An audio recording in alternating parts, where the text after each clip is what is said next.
Good afternoon, everyone, from somewhere in Alabama. Just listening to podcasts on different topics makes the time go by remarkably quicker.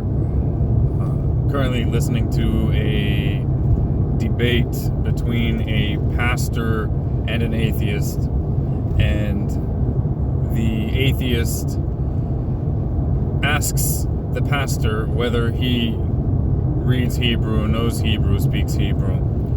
And the pastor, kudos to him, is honest and says no, he doesn't speak Hebrew. And then there's a speed trap ahead. Okay, man. And then the atheist, who also, by the way, doesn't know Hebrew or speak Hebrew, then the atheist resorts to referring to a friend of his who supposedly does know Hebrew and ancient Assyriology and whatever, in order to justify their reckless treatment of the Bible, at times ignoring biblical passages. So this reminded me of something that I've encountered a number of times in person, just simply observing, listening to conversations between people.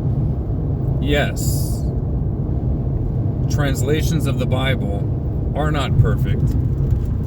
If you are building your belief system or on one specific verse or on a few verses, but not on a broad message that you see throughout the Bible.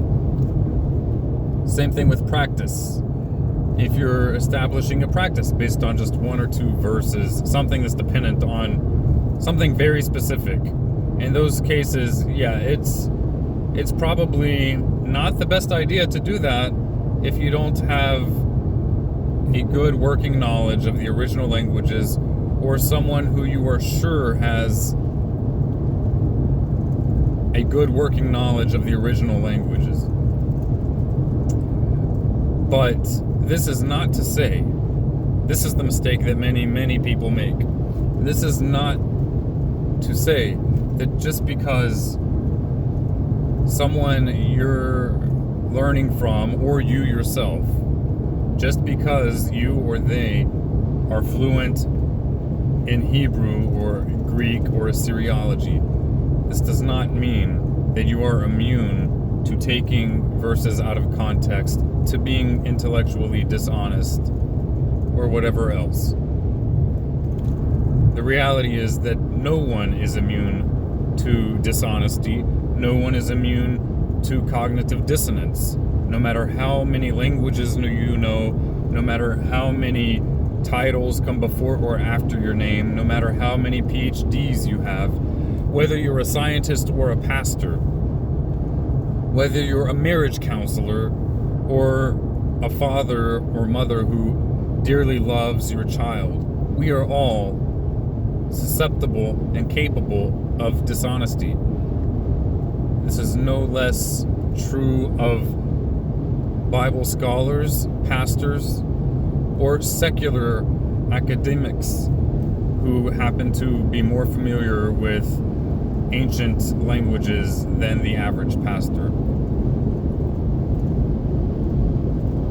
An atheist resorting to the linguistic knowledge of someone who happens to agree with him in hating the Bible is resorting to that person's knowledge of Hebrew as a method to disprove or invalidate a Bible believer's views. It's no different than when a Bible believer simply resorts to, but the Bible says so, or God says so, when attempting to debunk or teach something to a non-believer. They're the same logical errors. In both cases, instead of presenting your argument logically, you're just simply referring to some unquestionable authority that is beyond the grasp of the person you're attempting to disprove or win an argument against. And when a person does this sort of thing, it's best to just simply end the conversation, because at that point, the likelihood that they want to have an intellectually honest conversation is not very high. Perhaps revisit them another time when they're in a better mood.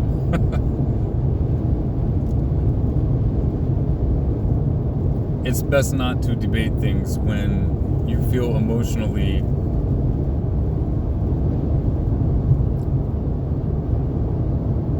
not at rest. Or even if you were fine or emotionally fine, but you start making such leaps of reason, or failures of reason rather,